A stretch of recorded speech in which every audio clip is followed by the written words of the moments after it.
Good morning and welcome back. So many people wait until the new year to search for a new job. And according to Forbes magazine, January is one of the most opportune times to look for one. So if it's been a while since you were in the market for a new position, today we have some advice to get you off on the right foot. We are joined by Mick Doherty, he's the Executive Vice President of Dahl Consulting. So first of all, why January? Is this a better time than maybe others to look for a new gig?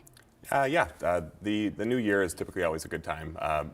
Oftentimes companies are getting their new budgets for the year. They're forecasting for that growth for the year as well too. And a lot of times the positions remain a little bit stagnant or vacant during that holiday season. So beginning of the year is always a great time to be looking for new positions. Okay, and then some advice for people who are looking for that new job. The resume is obviously very important, but not just the resume anymore, right? You've got LinkedIn, you've got a ton of other social media channels. Why LinkedIn? Why is that so important? LinkedIn really has become the number one resource for job seekers and also for hiring managers.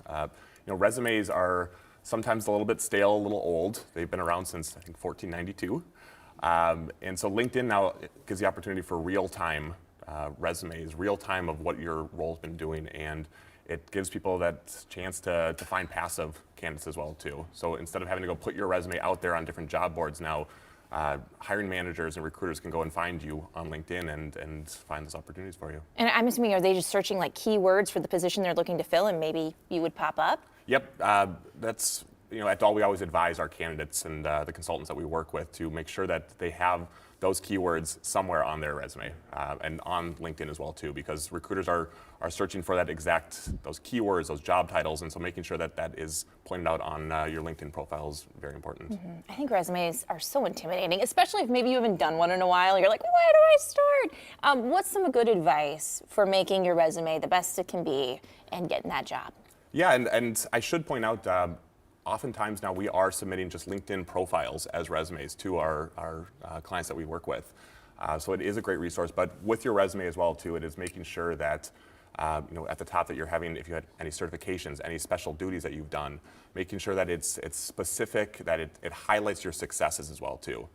Staying away from just what my job responsibilities included, and actually highlighting the successes that you've had and highlighting the career growth that you've made in your positions, and making sure that it's ideally within 2 pages as well too. So it's not that run-on 5-page resume that people are going to gloss over. Yeah, and specific examples, not just like, I did X, Y, and Z, that was my role. It's like, I contributed to whatever growth. Exactly. If you're just taking the job description from your previous position and copy-pasting that in, it's not really going to stand out for you. Yeah, and you don't want to overcomplicate things. Like you said, you don't want to go over 2 pages.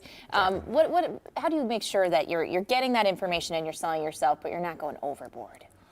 Well, first, at Dahl, we always do advise to reach out to specialists. Recruiters' jobs and at staffing and recruiting firms is to help find that right position for you. And so if you're having some struggles on what my resume should look like, we always advise to reach out to companies like that. But again, making sure that you are just trying to have your job titles in there. If it's a weird job title, maybe change that to make sure it's in line with the types of positions that you actually did do as well too. And that your job duties are highlighting, again, what successes you had and not just run-on sentences. And not exaggerate, right? Certainly not. You definitely don't want to falsify or put something in there that you aren't a specialist at, because then you'll end up in the wrong role. Yeah, they'll find out sooner or later, that is for sure. Well, there are more tips from Mike. Folks at Dahl Consulting, we have a link to that on KARE11.com. All you have to do is click on the show tab, find the Saturday show, and you can study up. Good luck on the job hunt. And thank you, Mick, for coming in and giving us that advice.